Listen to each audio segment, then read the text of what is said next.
In this video, I will show you how to edit a post on X. First, launch open the X app, sign into your account. Now, tap on the profile icon at the top left corner of your screen. From here, tap on profile. You're going to find all of the posts over here.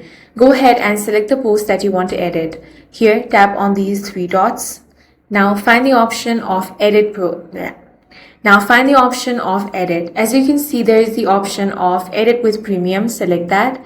Remember that to edit your post, you need to subscribe to X Premium. If you do not have the subscription, you won't be able to edit your post.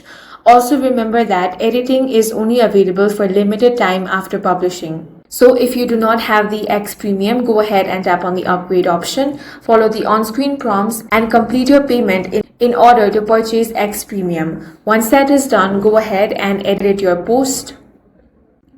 Once you have edited it, you can simply confirm the change. And in this way, you can easily edit a post on X. If you found this video useful, make sure to hit the like button and subscribe for more videos like this.